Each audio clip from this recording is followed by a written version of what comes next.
Welcome back to your grammar class related to direct and indirect speech. In the previous class, I explained you what is a direct speech and what is an indirect speech and what are the rules of the transformation into direct to indirect or reported speech. Now, we have certain things which we have to keep it in mind while we are changing the format of these sentences. As I said in the previous class, I repeated again and again, and now again, once again, I'll repeat it out that don't change the meaning of the sentence. Now here is that is used, that in the during the changing of the from direct to reported speech, we use that which is used to join the sentence, like joining of the sentence from the person who speak the sentence and what the spoken part of the sentence, both would be joined together by using that in between. That is used as a conjunction for joining the sentences. While we get the practice, you can understand it in a better way. Now next is the simple present can change into simple past. From the direct, if suppose in the direct speech the word is used as is, and for the indirect, when you are changing, you have to change it into was. Is can get changed into was. Simple present to simple past. First, that is used to join the sentence. The second is simple present can change into simple past. Then the third is simple past can change into past perfect. Simple past, went, walked, talked, kept, caught, fell, all comes under your simple past. When there is a simple past in the direct speech, for reported speech, we have to change it into the past perfect. Instead of went, we have to write down had gone, had walked, had got, had fell, had fallen, like this one. According to the rules of changing, we have to follow that. The simple past can change into past perfect in the reported speech, from direct to reported. Now simple present remains same in the universal truth. Simple present, the thing, while explaining simple present, I have explained you, I said you that simple present means the habitual action, the universal truth. We cannot change it out, because we cannot change the fact and the truth which is universal, which is known by all, which is accepted by everybody. Like here, this is the earth revolves around the sun.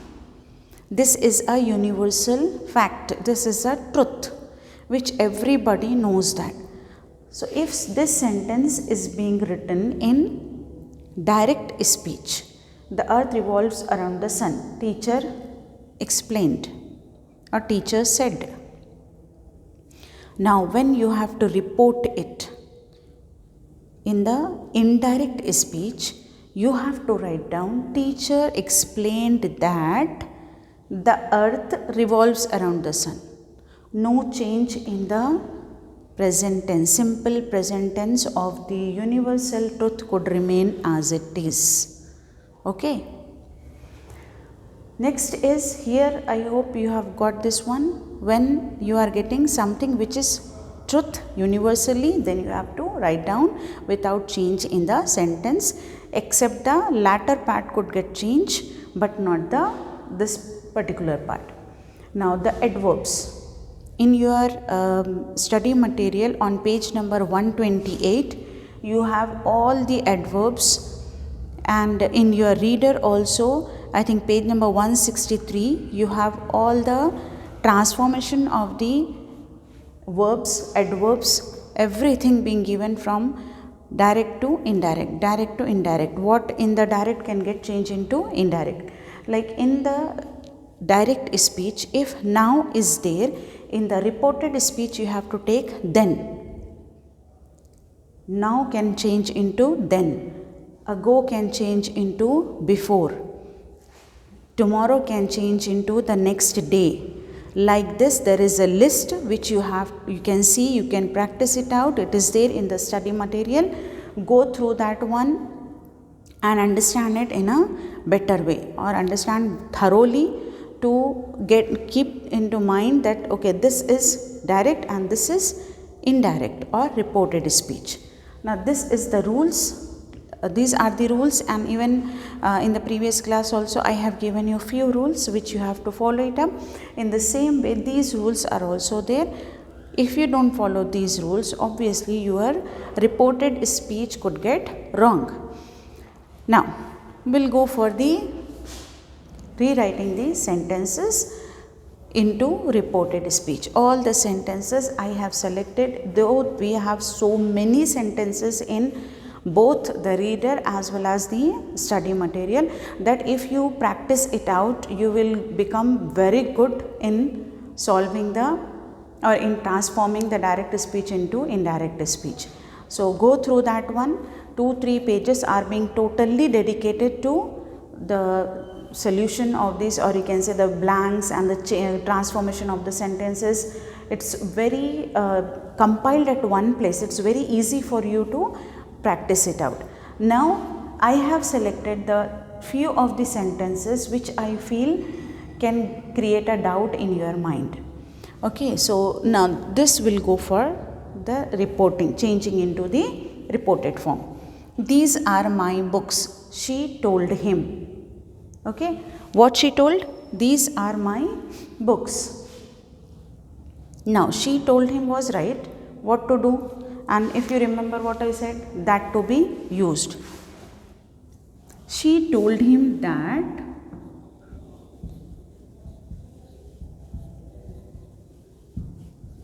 to be.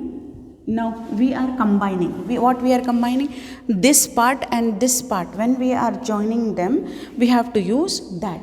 She told him that these will become those. Are would change into were. Past tense. Simple present, simple past. Those were, my will become her, because she was a girl over there. Those were her books. Simple. Only you have to make the back side, you have to make it a front one, plus adding that and seeing that whether are you changing the whole past simple present into simple past. Those were her books. Okay. She told him that those were her books. Overall, we have transformed the sentence without changing the meaning of the sentence. Are you going to your house? Radha asked Sheila. Radha asked Sheila. Again, we can go for this one. Radha asked Sheila. Now, if you remember during the explanation in the previous class, I have said you that for asking the questions, we can ask, he asked whether, ask whether also. So this where we have to ask, we have to join whether. Radha asked Sheila whether she was going to her house. She was going to her house. Okay. Radha asked Sheila whether she was going to her house. Same sentence, except are to be changed into was, then you to be her, then the rest of the things are same. That only we have to understand that what is that sentence about. This is a statement where we have changed and we have added that. This is a question. Now please listen to me. Said the boy to his teacher. This is a request. So what we have to write down? The boy requested his teacher to listen to him.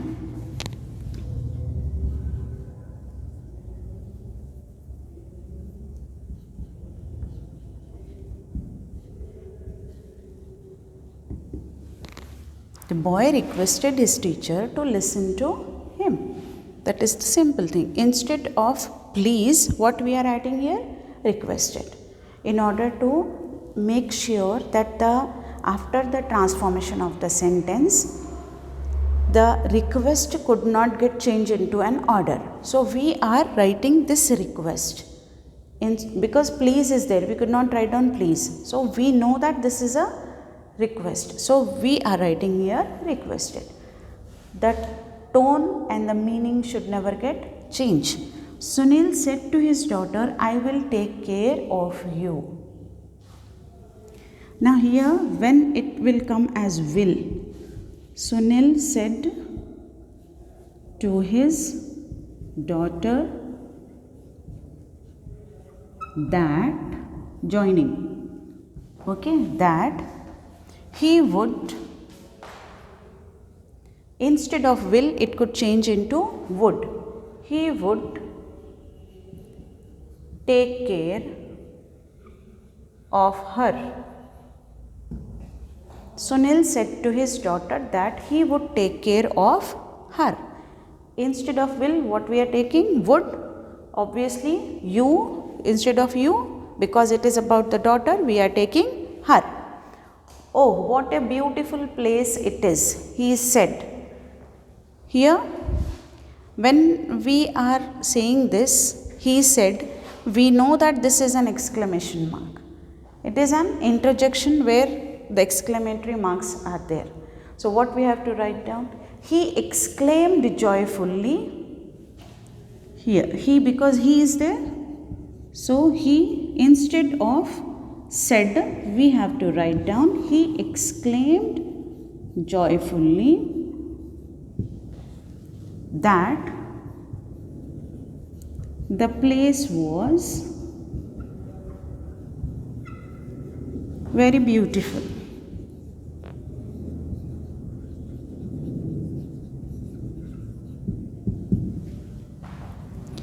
He exclaimed joyfully that the place was very beautiful. Here, the whole meaning of the sentence we have confined. We have confined into one sentence while writing exclaimed joyfully, because we cannot represent the same sentence in the same, like, oh, what a beautiful. We cannot use the same words in the reported speech, but we have to use the same tone and the meaning. So for that purpose, what we have done? We have taken the exclamation mark. We understood that this is the place where the person was happy and joy, with the joy, and he was getting a sudden feeling, outburst of the emotions. So we have used he exclaimed joyfully, because it was a very happy type of the sentence. Joyfully that the place was very beautiful. Now this are few of the sentences which I have selected. I tried my level best to provide you the simple doubts what I believe normally students get. So I thought I should give you this one, but this is not the end. This is simply a glimpse of the sentences from your study material and from your reader. You can go through that one, and as I said, maintain a grammar notes. Into that you can write down the sentences and try to change from your own self first. After completing that, then check it out the answers from the study material. Don't mug up the answers. Don't mug up the grammatical solutions, because you never know that the same type of the question will come, or the same sentence will never come up. You have to know how to solve it out rather than learning the same sentence. Better to try out and practice it out. So follow the instructions as well as maintain a grammar notes. Whenever we'll meet, I'll check it out the grammar notes. So in this your study material 127 page, 128, 129, you have a lot of practice into that. Please go through that one and get ready with the thorough practice of indirect and direct speech. So in the next class we'll meet with the another explanation of another grammar part. By the time, take care. Have a nice day.